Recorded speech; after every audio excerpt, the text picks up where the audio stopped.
The anesthesia from the surgery hadn't worn off yet, and I was sobbing and blubbering as I clung to the doctor I had a crush on for years. Introduce your child to someone as handsome as you, I told him when I came to. The doctor I'd been secretly in love with was now my boyfriend. That morning, I was in unbearable abdominal pain. I thought it was just from eating too much and didn't think much of it at the time. But the pain got so bad I couldn't even walk. So I had to call for an ambulance. At the hospital, I was already in a daze. I vaguely remember that the doctor's voice was really pleasant and his hands were warm. When I woke up, a nurse was grinning at me, eyes sparkling. Do you remember what you said after the anesthesia kicked in? I tried to recall, but my mind was blank, and I shook my head helplessly. So the nurse started recounting the whole story after the anesthesia. I had been crying and telling her that I didn't have a partner. To calm me down, she pointed to the doctor nearby and suggested that he chat with me. I said, chatting won't help. He needs to give me his contact info and be my partner. I even added, is he handsome? At this point, the nurse couldn't stop laughing. Hearing this, my face turned as red as a monkey's butt. Even though I'm 25, I've never been in a relationship because I'm too shy. Who knew that after anesthesia, I'd turn into a social butterfly? Riley, how are you feeling? The familiar voice made my face turn crimson. I buried my head in the pillow and answered in a mosquito-like voice, I'm fine. My face got even redder. The nurse smiled at Matthew and said, I'm leaving your girlfriend in your care. She left, closing the door behind her. Seeing Matthew's unsmiling face made me feel a bit awkward. Sorry for the misunderstanding. Don't worry, I'll explain everything. Explain that I'm your boyfriend to others, he asked as he helped me sit up. The faint lavender scent from him, mixed with the hospital's disinfectant, was making me dizzy. He already looked handsome, but in that white coat, he was even more stunning. I was momentarily stunned and forgot to respond. Do I look good? He asked, suddenly leaning closer. His body scent was stronger, making my heart race. Looking at his alluring face, I swallowed hard. If I moved a little closer, we could kiss right there. But I was too scared to even breathe. He suddenly laughed. Looks like someone has the desire but not the courage. He hit the nail on the head. Ever since he moved in next door, I've been captivated. I still clearly remember the first time I saw him. That day, I was carrying a lot of fruit, and somehow, it all spilled when I was opening the door. I happened to run into him coming out with some trash. He was wearing a white t-shirt, a checkered shirt over it, light blue straight-leg jeans, and a white cap. I was just as smitten then as I am now, especially when he said, don't rush, I'll help you. His deep voice combined with his sweet smile really hit me hard. To thank him, I shared some of the fruit my mom had sent me with him. To my surprise, he turned it into jam and gave it back to me. It was so sweet, truly sweet, and it melted my heart. Since then, I've been keeping an eye on everything he does. He goes running in the mornings, so to casually run into him, I changed my night owl habits to wake up at 6 a.m. and go to bed at 11 p.m. But whenever we met, it was always, hi, hello, and most of the time, he was the one to greet me first. Almost a year had passed, and I didn't expect things to turn out like this. I certainly didn't expect him to be a doctor, or for our relationship to progress in this way. I'm ashamed to admit that after crushing on him for a year, I didn't even have his contact info. So once I got it, the first thing I did was check his social media. I was surprised to find that despite his feed looking quiet, he posts almost every day. But as I scrolled, I noticed something odd. Every post seemed so familiar. Just moved in and saw the one I've been thinking about. I don't want to seem too eager and scare her off. The picture was of the strawberries I gave him. Do we know each other before? I wondered as I scrolled. So excited. She made me a cake. It was really sweet, just like her. And her strawberry heart. I might not be able to sleep tonight. The picture showed him turning to halves of a strawberry into a heart shape. I smiled and even laughed out loud. How adorable and attentive he was. That cake was indeed made by me. A unique one. I originally wanted to draw a heart, but used strawberries to make it less obvious. I didn't expect him to notice. Seeing this made my heart race and my hands tremble. It wasn't just me who was feeling this way. I kept scrolling. Today's my birthday. I went to her cake shop to order a cake but didn't see her. I'm so disappointed. I don't know if it's because it's my birthday, but I really want to see her. I cooked a big meal and waited, but she didn't come back. I even knocked on her door out of worry, but the picture showed a heart with a crack. At this point, I wanted to strangle my best friend. She dragged me along for a month of breakup blues, causing me to miss his birthday. I quickly marked his birthday on my calendar and repeated it in my mind for double assurance. No matter what, I was determined to celebrate it with him next year. Did she move to keep track of her return? I've been sleeping on the couch like a bed. I've decided that if I see her again, I'll ask for her contact info. At least a phone number. The picture was of the determined gray wolf from a popular cartoon. I really wanted to hug him. I was so emotional that I almost cried. I took a deep breath and continued scrolling. So excited I'm spinning around. She's back, but I asked for her Wechat and phone number. and she politely refused. Does that mean I have no chance now? So, in the future, will it be? The picture showed someone alone in a quiet space. Seeing this made me want to be alone, too. That day, my best friend's ex suddenly returned from another city, causing me to rush back home in a state of disarray, not even having washed my face or brushed my teeth. When I was about to open the door, it swung open from the other side, and I was frowsy. I was wearing pajamas and looking disheveled. I wanted to make a good impression on the person I liked, so I couldn't hear what he said clearly. I just responded, "Sorry, I'm in a hurry to get to work." Thinking about this, I buried my face in my pillow and reorganized my thoughts before continuing to scroll. The posts were from today and there was more than one. I was so excited, I almost screamed, my fingers swiping eagerly on the screen. Just as I was about to savor the moment, the phone rang. It was my best friend. I had an impulse to cut off our date with my boyfriend. I answered with a tone that was less than friendly. "Get to the point." My best friend was initially stunned, then excitedly screamed, "My brother is getting married." I had been planning to lie down comfortably and listen to the gossip. Even though I'd known my best friend for over a decade, I'd never met her brother, but I'd heard plenty about him. Handsome, good grades, extremely aloof. My best friend whispered, "If my brother didn't like guys, I definitely want you as my sister-in-law." So I had to ask, "Did your parents approve?" "Yes. They're already preparing the wedding gifts and everything. My brother is completely in love." She then changed the subject. "By the way, why didn't I see you at the bakery today?" Oh no, I forgot to tell her, because I was so absorbed in checking his social media. I had something to do today. "No, actually, I've been busy these days. Please take care of the shop. I'll treat you to a meal when I get back." I hurriedly ended the call. I couldn't let her know I was in the hospital. First, because I value romantic relationships over friendships, and during this special time, I only want to focus on developing my relationship with Matthew. Second, because when she was hospitalized last year, I deliberately enjoyed eating crayfish, bear, and barbecue in front of her. Both reasons are crucial to me. I can't let her find out I'm hospitalized. That evening, I went to the front desk to get some clothes. The normally gentle nurses were now glaring at me with anger. I was confused, wondering if I had done something wrong. Had my feelings for Matthew been exposed? Were they all my rivals? I braced myself, already thinking about how to handle the situation. A familiar nurse came out of the ward, paused when she saw me, and then her face turned cold. This was strange, since she had been the one teasing us before. "What's going on? Why are you all looking at me like that?" I asked cautiously. An irritable nurse huffed and set down her things. "Still pretending? You seem like such a well-behaved girl, yet you did something like this." Bah! Her words completely enraged me. Although I appeared mild-mannered, I had my limits. "Explain yourself." I snapped back. "What did I do? Don't you know?" She was being held back by her colleagues, but still wouldn't stop. "I don't know." I was getting really frustrated. All right, this is a hospital. Keep your voice down." The familiar nurse stepped in to stop us. "Akila, calm down." She pressed Akila down into a chair and turned to me. "Little sister, did you send photos of you and Matthew to someone?" Her question left me confused. What photos? Stop playing dumb." Akila walked up to me. "If you hadn't sent photos to others, how would an internet influencer have posted them online, causing a backlash against Matthew? Now Matthew is being called into the director's office and might face disciplinary action. Are you happy now?"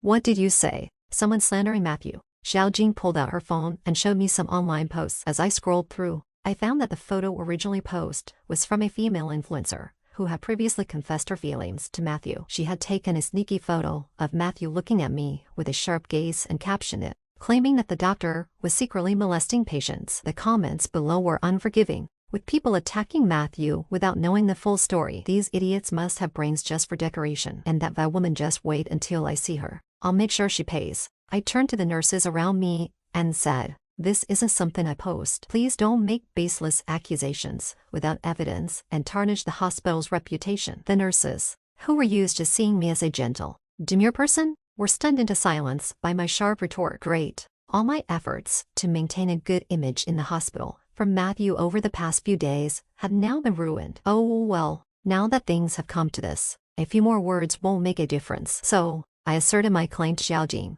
the nurse who kept referring to Matthew as my Matthew. "And he's mine too. Stop talking about him as if he's just yours. It's uncomfortable to hear." I sighed with satisfaction after saying that. In the hallway on the way back, someone stopped me. "Are you the one?" Although I was still angry, I took a deep breath and said, "Is there something I can help you with?"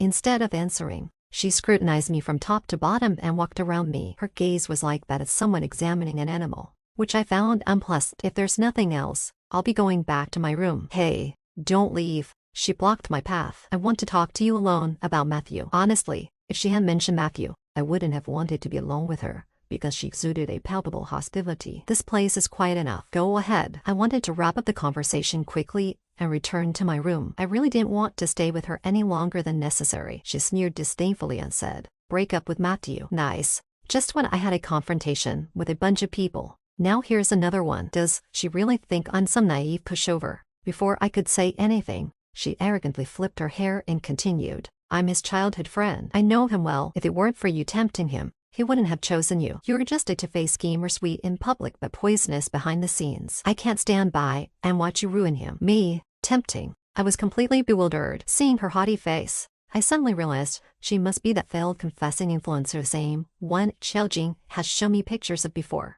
I had even visited her latest stream to learn more about her. But this doesn't seem like the same person I was warned about. Noticing my confusion, she began to deflect. "Stop pretending. You're the one who had someone take and post those photos of you and Matthew, right? Just so he'd acknowledge you as his girlfriend. I know you're capable of such sleazy tricks." Her voice grew sharper. "Do you know that once those photos are online, the hospital will face negative repercussions, and Matthew will definitely be fired? So, you're threatening me now, though sometimes I'm not the sharpest." Her tone and arrogance were quite clear. She proudly crossed her legs and folded her arms. "Half right. First, I want you to know your place. Second, I want Matthew to understand what kind of woman is truly suitable for him." I gave her a dismissive once-over and sneered. "I don't know what kind of woman is best for him, but I do know that someone like—" I paused, giving her another look. "Someone like you isn't." She looked infuriated and slammed the table. "You—" I cut her off. "Me, I'm perfectly fine. Did you think I wouldn't recognize you without your filters? I want to ask you something that you know. Spreading false rumors is illegal. You claim to like Matthew, but you're defaming him. Are you trying to take advantage of the situation to win his favor?" Her face was burning with rage as she shouted, "Rumors? How else would you explain that photo? If he gets criticized, he'll only clear things up once we're together again. This is his punishment for rejecting me. As long as you two can't be together, it's fine." Her face was now triumphant. I leaned closer and whispered in her ear, "Oh, really? Without his permission? Sharing and uploading someone else's photos can be considered a violation of their right to their image. Oh, you might not be familiar with the law, so I'll let it slide this time. But let's talk ethics. You might not get it. As his childhood friend and neighbor for years, you knew that what you were doing could hurt him, yet you did it anyway, all while pretending to act in his best interest." My voice grew louder, attracting more attention. I wanted everyone to hear, so I continued, "In reality, you're just seeking revenge for your failed confession, and hoping he and I break up so you can get your chance. Stop hiding behind the guise of righteousness. This is all about your own selfish desires, isn't it?" Her embarrassment turned to fury, and she raised her hand to hit me. I grabbed her arm. "Ladies don't resort to physical violence. Miss, did my words hit a nerve? Are you all right? Did she bully you?" Matthew's voice interrupted. Seeing Matthew, she instantly transformed into a tearful little green tea, raising her arm to complain. "Matthew, look at your girlfriend." She tried to hit me. I was only pointing out the impact of the online situation on you. Matthew didn't even look at her, but carefully examined me before turning to her and saying, "Let me make this clear one last time. Stay out of my affairs. I used to consider you like a sister, but now you're just a stranger. Also, I'll be suing you for defamation. Be prepared." Hearing this, she pushed her way through the crowd of onlookers and ran away. Matthew took my hand with an apologetic look. "I'm sorry. I didn't know she would." I shook my head and waved my hand. "It's not your fault. I know. I'll head back to my room now. Bye." I quickly returned to my room, feeling anxious. I wondered if Matthew had seen my confrontational behavior and whether it would make him dislike me. During my stay in the hospital, I realized just how popular Matthew was. People of all ages admired him, both for his looks and his medical skills. The previous incident didn't seem to have affected him much,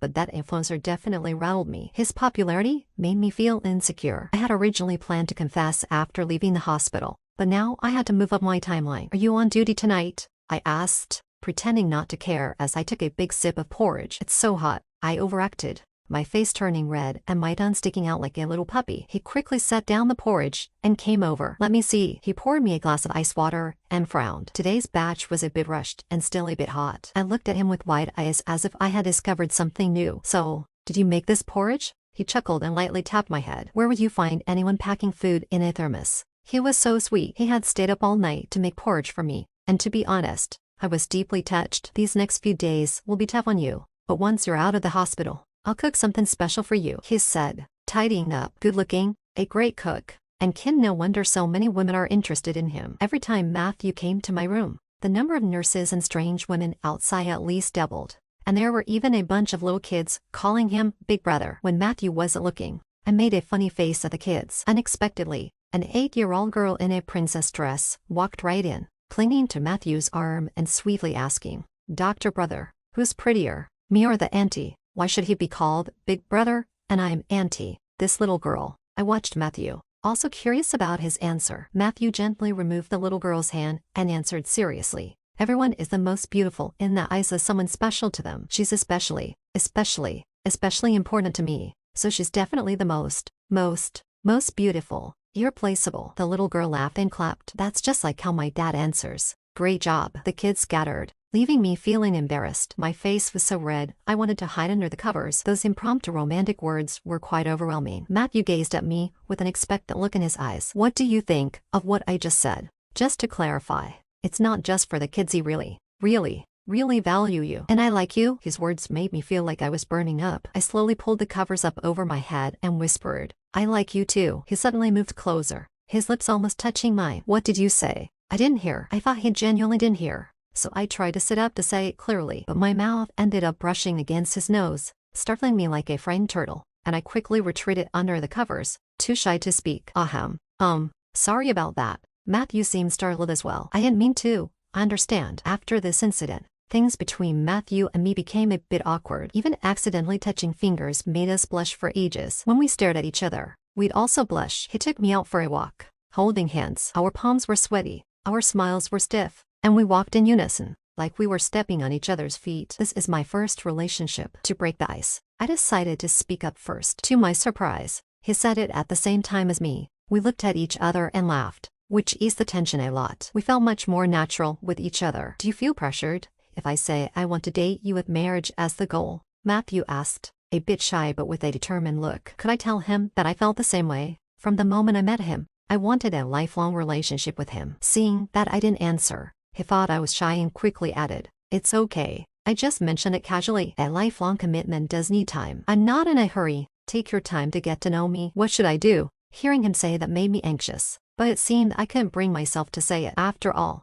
we had just started dating. In the silence, I saw him take out a card and a few folded A4 sheets of paper from his pocket. He handed them to me while explaining, "This is my salary card, and these are my credit report and medical checkup forms. I'm not rushing you. I just want you to know more about me. Don't feel pressured." He sighed heavily, but his face was red up to his neck. Seeing his flustered and shy expression, I impulsively stood on my tiptoes and tried to give him a light peck on the cheek to show him how much I liked him. But because of the nervousness and my height, I ended up cramping and toppled over onto him. The atmosphere became awkward, and our gaze locked even more awkwardly. Cough. He cleared his throat. His face flushed. "There's no need to be so excited." Matthew's warmth made my heart race. I quickly tried to explain as I got up. "I just wanted to kiss you before I could even stand up straight." Matthew wrapped me in his arms, pulling me closer. "Let me handle this kind of thing from now on." Before I could even blush, his lips were already on mine. It was just a brief kiss, but it left me utterly dizzy. As he was about to take me back to my room, he whispered in my ear, "There are too many people outside. Once you're discharged, we can have a proper kiss." When I came back to my senses, he was already gone, and my face was burning with embarrassment. He must have misunderstood that I was silent on the way back because I was unhappy with him, so he thought I was just a desperate woman. Thinking of this, I wrapped myself up in bed like a cocoon and thought, "Help, why do I always embarrass myself in front of him?" After a while of silence, I sat her day up again. I needed to explain this properly. I'm not that kind of casual woman. It's just that I have feelings for him. But that makes it even harder to explain. As a dating novice, I could only turn to my experienced best friend for help. As soon as my best friend picked up the phone, she let out an excited squeal that made me hold back what I was about to say. "Girl, I was just about to call you. Remember I told you I have a sister-in-law?" Oh, yes. What's up?" "I've been so busy with Matthew that I've forgotten to gossip with my best friend. Let me tell you, my sister-in-law is super fierce. Can you imagine?" "Oh my gosh. Tell me more." Her voice stirred up my curiosity. "My sister-in-law tackled my brother in the hospital, and it was in the garden." "No way. That fierce." I had completely forgotten about my own situation today. "How do you know? Did you see it yourself? Was it that intense?" "Speaking of this, I'm a bit annoyed. Remember I told you about that little green tea named Stella who used to be our neighbor? She had a crush on my brother and was rejected recently. So she took revenge by spreading rumors about my brother and sister-in-law online. She paused, but my sister-in-law is pretty tough. She scolded her back, and my brother even sued her. Stella didn't give up and continued to spread rumors and photos of my brother and sister-in-law. Seriously, that little green tea is so disgusting, but the story sounded oddly familiar. Rumors, hospital, childhood friends, lawsuit. Tackled. A bold idea suddenly popped into my head. I swallowed hard. What's your brother's name again? Matthew. Didn't I mention it before? You're not a blanket. How does your brother have the last name Murphy? My brother takes my mom's last name, and I take my dad's, my best friend said, realizing something was off. Hold on. Don't hang up. A minute later, my best friend's voice was filled with shock. So you're my sister-in-law, and the person in the hospital was you. Before I could react, the voice on the other end said, Sister-in-law, I'm bringing the whole family over to see you. Her tone clearly indicated she was upset that I had kept the dating and hospitalization secret. Is there still time to explain? It seemed too late. I vaguely heard her call for the Blanchetts. So, is it still okay for me to get discharged now? Although I've met the Blanchetts a few times and they've been nice to me, the relationship between a daughter's friend and a daughter-in-law should be different, right? Thinking of this, I immediately became anxious. I wanted to text Matthew, but he was on a night shift today. What should I do? While I was anxiously pondering, Matthew appeared in my hospital room. He immediately took my hand and, afraid of any misunderstanding, quickly explained, I didn't know you were friends with my sister until just now. If I had known earlier, I wouldn't have had to wait so long. You must have forgotten, he said gently, pinching my nose with a loving, helpless smile. He looked into my eyes and held my hand. Last year, at the hospital entrance, when I accidentally bumped into you, I hadn't even had a chance to apologize before you said it was okay. You smiled so brightly then. You don't know. That bump landed straight on my heart. Your smile was so sweet, it touched my soul. Since that day, I bought from almost every bakery near us, just to find out which one was yours. His reminder made me remember my best friend had fainted in the kitchen, and I had taken her to the hospital, not even having time to change out of my bakery clothes. When I got to the hospital, someone from the bakery told me that there was a sudden power outage. I hurried back to clean up the mess after the Blanchetts arrived. In my rush, I hadn't paid much attention to his appearance, and even his apology went unheard. Recalling this, my face turned red. So you moved here because of me? I was wondering why the bakery's business had gone up so much last year, with people frequently ordering cakes and afternoon teas, all from the hospital. Was that because of you? Matthew's face suddenly turned red as well. Because your cakes are really delicious. Everyone likes them, and I like them the most, sis. Sister-in-law, my best friend suddenly called out, stretching her arms towards me and interrupting Matthew. Matthew and I were startled by her sudden shout. Matthew quickly reacted, pulling me into a possessive hug. She's mine, so don't even think about it. His embrace made me stay still, mainly to avoid him hearing my racing heart. My best friend rolled her eyes. So, when did you two start secretly dating? Mind your language. You need to make a good impression on your sister-in-law, or your pocket money might. My best friend immediately changed her attitude, smiling so widely her mouth nearly reached her ears. Sister-in-law, do your shoulders hurt? And your legs? Let me give you a massage. All right, enough. Mrs. Blanket came in with a bunch of things, smiling so much her face seemed to be stuck in that position. I was so startled, I nodded and greeted her like a student. Hello, Mrs. Blanket. Matthew quickly stepped forward to take the items. Mom, didn't we agree to wait until Reddy was discharged to take her home? Now you've come and surprised her. Look how shocked she is. Mrs. Blanket began to tease. Honestly, I always wanted to set you two up. You kept finding excuses, but now you're nervous. Matthew looked embarrassed. I didn't know you were talking about Riley. If I had known, Matthew's mom chuckled. Oh, we know you can't wait to marry her. Can you? She then turned to me, holding my hand. So, Riley, what do you think?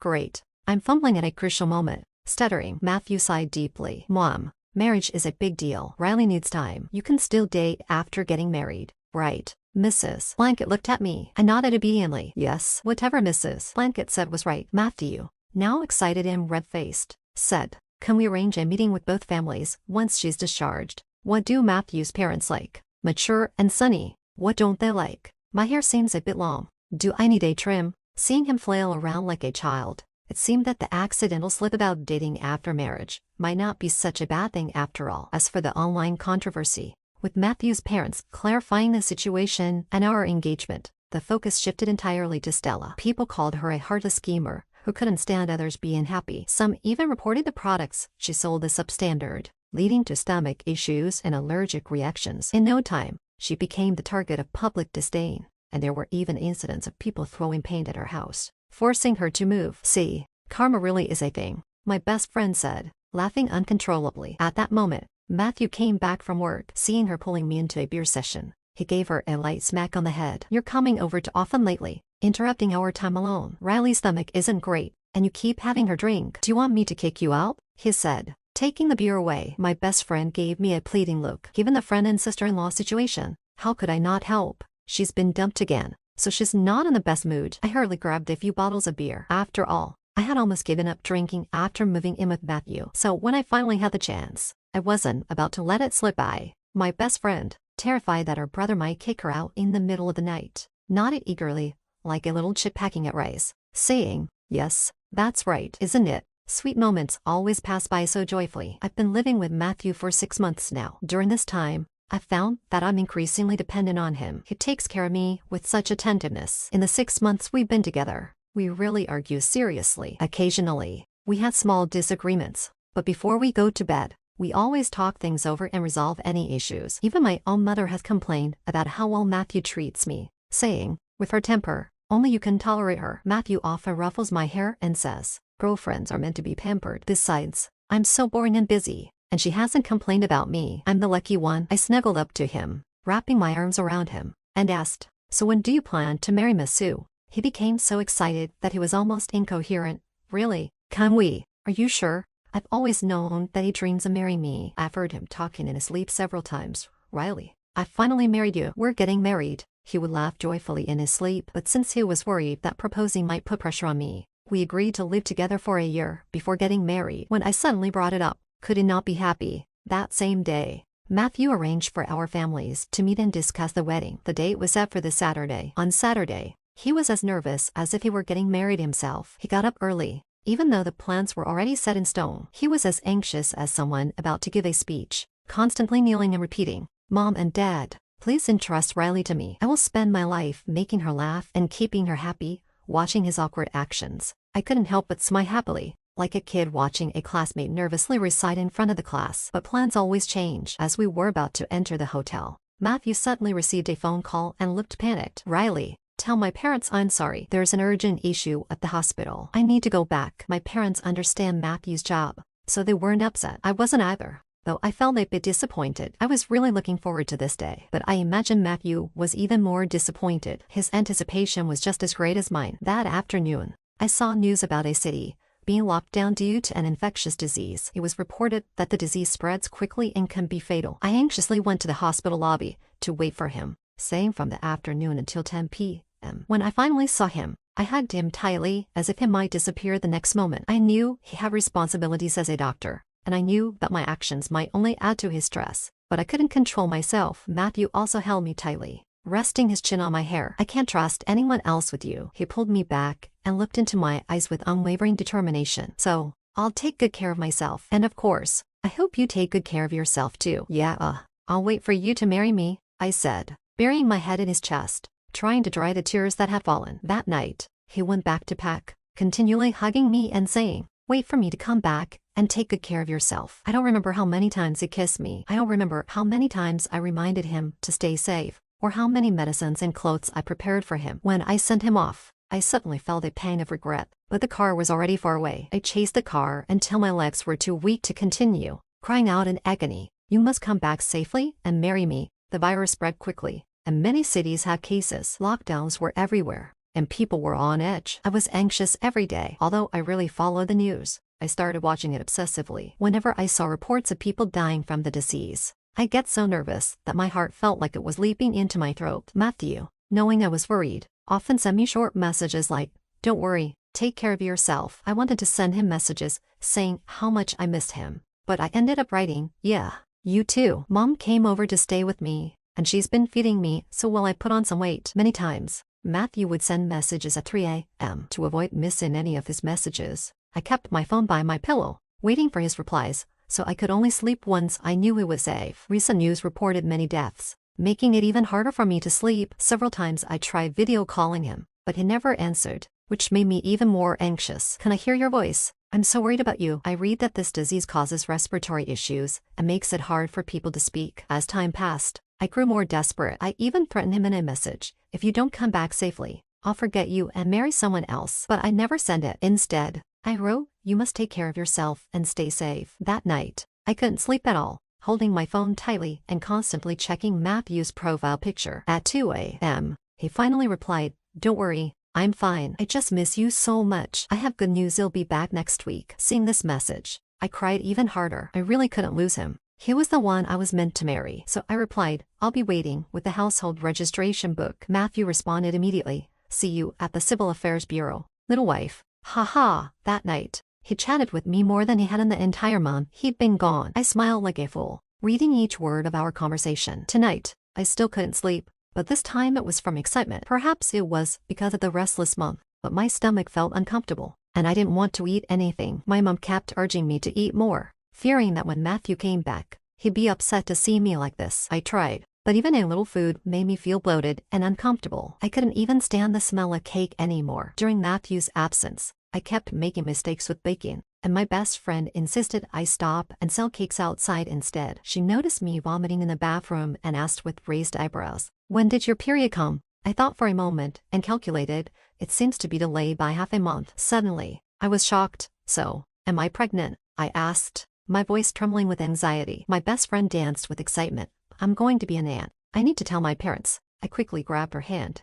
"Let's go to the hospital first. What if it's not true? They'd be so disappointed." After the hospital visit, holding the test report and feeling my belly, I still couldn't believe it. Despite living together for 6 months, Matthew had always been so considerate. He'd said that even though I'm his fiancée, he worried that I might regret being with him, find him boring, or complain about his busy schedule, and end up finding another man. He didn't want to create any trouble for me, so we kept things mostly affectionate kisses, hugs, and playful lifts, except for one time, on my dad's birthday, when Matthew had a few drinks, and I deliberately teased him, leading to a passionate moment. Just thinking about his reaction that day, his strong chest, and everything else made me blush. My heart raced. I touched my flushed face and texted, "When you come back, I have some good news for you." That night was lively at our home, with my parents, Matthew's parents, and my best friend all gathered. They were all so dramatic, buying big bags of nutritional supplements, baby clothes, and even a stroller. My mom said, "Riley, don't worry, we'll keep this a secret. When Matthew comes back, he'll probably spin you around with joy." My brother, my best friend, said, "He'll probably be upset. He's been dreaming of having you all to himself." Matthew's mom added, "He'll probably test that saying parents are true love, and children are unexpected. He might get jealous of the baby." Their words made me even more eager to see Matthew's reaction and miss him even more. As Matthew's return approached, I felt inexplicably anxious. After our chat a few days ago, he hadn't been in touch at all. I sent messages, but he didn't reply. Worry I overthink things. My best friend stayed with me, took me out to clear my mind, and even confiscated my phone. She said, "Phones have radiation, which isn't good for the baby. Look less okay." I knew she was making excuses to keep me from worrying, but I didn't argue. In the middle of the night, my phone suddenly started ringing nonstop. Seeing an unfamiliar number at 2 a.m., I knew there was no reason for anyone to call me at this hour. My first thought was that something had happened to Matthew. My hands shook as I tried to answer the call. Seeing my panic, my best friend grabbed my phone. "I'll answer it." She looked worried too. I tried to convince myself, No, it might be Matthew. His phone might be dead. When the call connected, the person on the other end simply said, "Sister-in-law." Before falling silent, I anxiously gripped the edge of the bed. "When is Matthew coming back?" He's infected," the voice said, sounding hoarse. In an instant, I felt so cold, as if every last bit of strength in my body had been drained away. Before I even finished hearing what the other person was saying, I lost consciousness. When I woke up, it was already the third day. Staring at the hospital ceiling, I muttered, "How is Matthew doing?" As I said this, my heart felt like it was being pierced by needles, but I couldn't bring myself to cry. My mom gently brushed my hair and said, "Silly child, Matthew will be fine. You need to take care of yourself. If Matthew comes back and finds you like this, it'll hurt him even more. Don't forget, there's still your baby to think about." I nodded and murmured, "I'll wait for him to come back. He said he would, and he's never lied to me." I lay in bed, trying not to think too much, but tears flowed uncontrollably. No matter how I tried to control or wipe them, they just kept coming. My mom hugged me tightly. "It'll be okay. It'll definitely be okay." Ha ha. My best friend walked in, still with tears not fully wiped from her eyes. "My brother's symptoms aren't severe. He's already downgraded to mild. He should be back in a few days. He tried calling you but couldn't get through, so he might call again soon." Really? I got up from the bed, and tears suddenly streamed down my face. That's great. I knew he wouldn't leave me. At that moment, My phone rang. It was a video call from Matthew. I quickly composed myself, took several deep breaths, and forced a few smiles before answering. Sorry, little wife, for making you worry, Matthew said, saluting in an officer's-like manner. Then he continued, you've lost so much weight. Haven't you been eating well? Your eyes are red too. Have you been crying? I'm sorry for making you suffer with me. The scene changed as he started to act all cute. Look, I've lost weight too, but it's because I miss you. When I get back, I'm going to hug you tight, kiss you, and stick to you like glue. Normally, I'd be shy about saying that my mom was still around, but now I just smiled and said, yeah, I miss you too, and the baby misses you too. The baby. Matthew was taken aback at first, then sounded a bit aggrieved. So, do you love me or more? I couldn't help but laugh and cry at the same time. I love both, he replied seriously. Don't worry, whether it's a boy or a girl, I'll have my parents take care of them. No one can disturb our little world. Are you even speaking English? My best friend, unable to tolerate it any longer, came over. It's also fine for your aunt to take care of the baby. This way, you won't have time to disrupt our little world. It's a win-win. Dad, Mom, look at him, how shameless. I even cried so much for you. What a waste of my tears. The room was filled with noise, but I knew that after the storm, there would be a rainbow. This story is now complete. Please subscribe to the channel to get the latest updates and enjoy a wealth of new novels updated daily.